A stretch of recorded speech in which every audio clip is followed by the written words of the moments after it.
One stormy morning, Percy was bringing a train of trucks out of Farquhar Yard. He had been having more trouble with them today than usual. He cautiously approached the points to the branch line. He knew that Thomas would be through any second with a passenger train. As he began to brake, Percy found himself being shoved forward. On, called the trucks. He tried to hold them back, but his wheels slipped on the wet rails. By the time he'd managed to stop, he was sitting out on the branch line. Suddenly, an urgent whistle sounded out. "Look out!" Thomas called. He slammed on his brakes. Both engines closed their eyes and braced for the inevitable collision.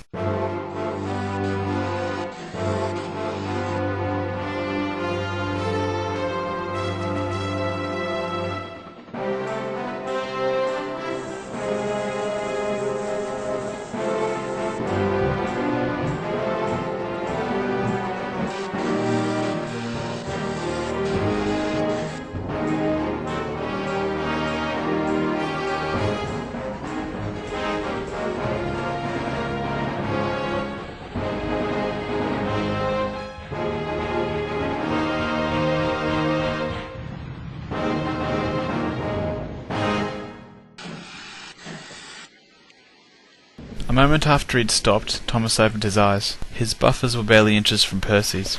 "What do you think you're doing, Percy?" Thomas demanded angrily. "People could have been killed." "I'm sorry," Percy replied. "The trucks pushed me and my rails slipped on the rails." "You're a klutz, Percy, a real klutz."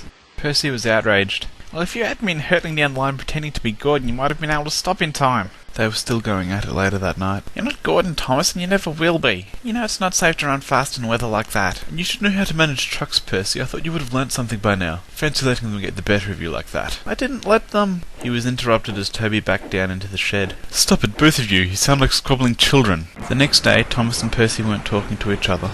Nor the next.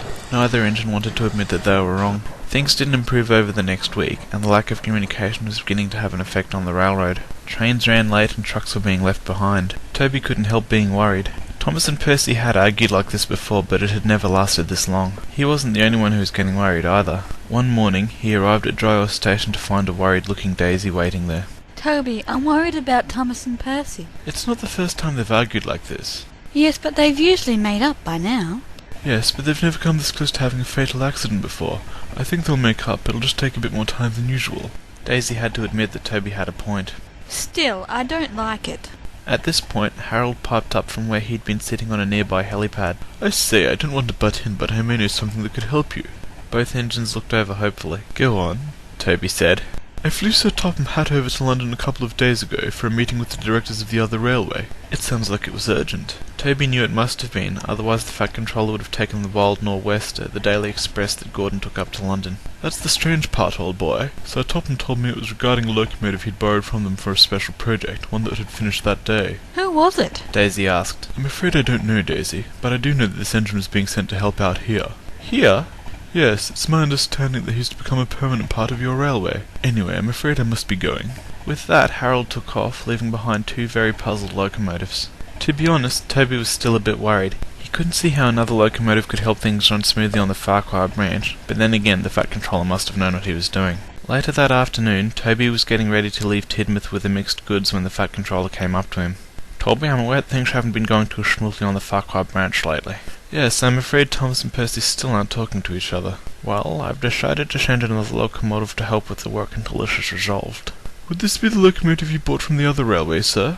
The Fat Controller chuckled. "I see you've been talking to Harold." "That's right, Toby. He's proven he has what it takes during his work on the construction of the Arlesdale Railway." "I see. May I ask who this engine is?" "I believe you already know him." Diesel sidled up alongside Toby a moment later, much to the latter's displeasure.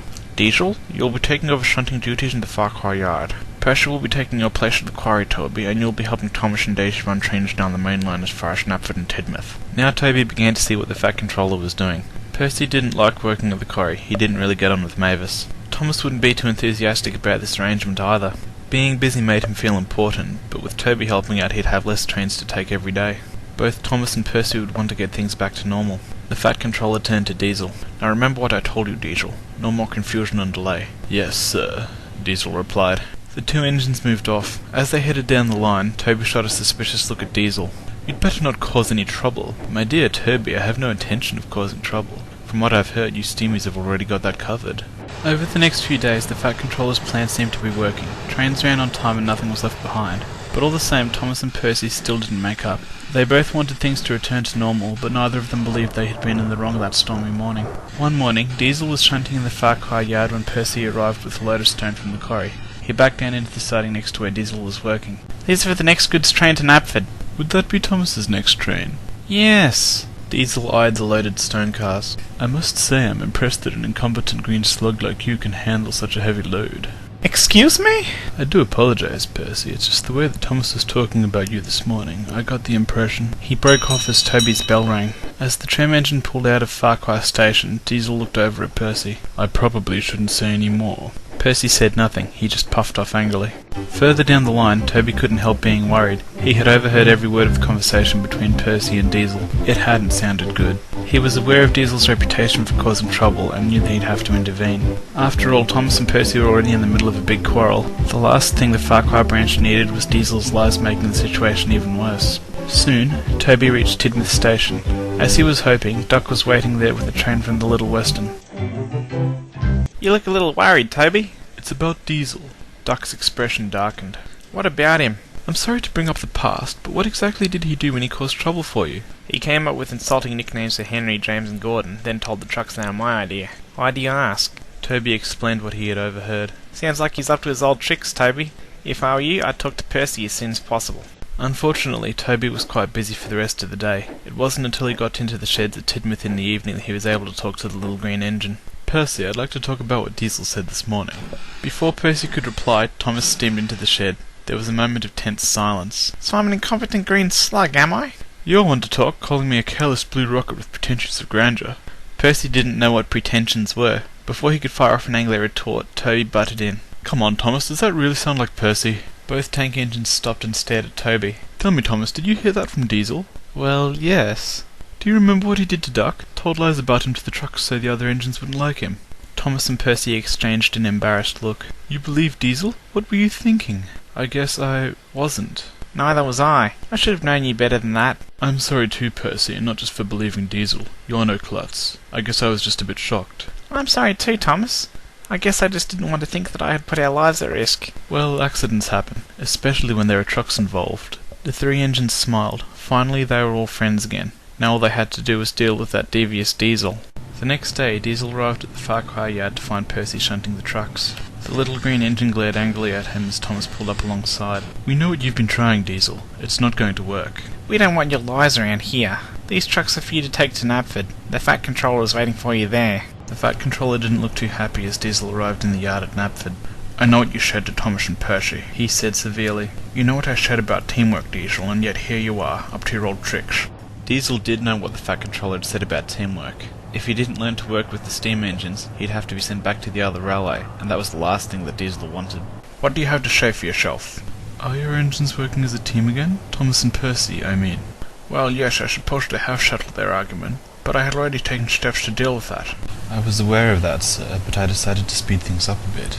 If I must work with steam engines, I might as well see that things run efficiently. Diesel finished with an air of resignation. The Fat Controller said nothing for a second as he considered Diesel's words. By telling lies about them? He asked skeptically. It's nothing I haven't done before, and they knew it. I was counting on Toby overhearing me talking to Percy. He's pretty smart for a steamy. I knew he'd see right through me. The Fat Controller said nothing for a moment. He had hoped that by separating Thomas and Percy, the two engines would see what they were missing, and that they worked better together as a team. It seemed he had underestimated Diesel. Ending Thomas and Percy's argument by uniting them against him was the last thing anyone would have expected. I can't argue with your results, but your methods leave a lot to be desired. My engines are supposed to work together. All of them. I'm not really one of your engines. Steam engines are the norm here, and I've always considered them to be inefficient and dirty. I never thought I'd find myself standing amongst them. I will need some time to adjust. I understand.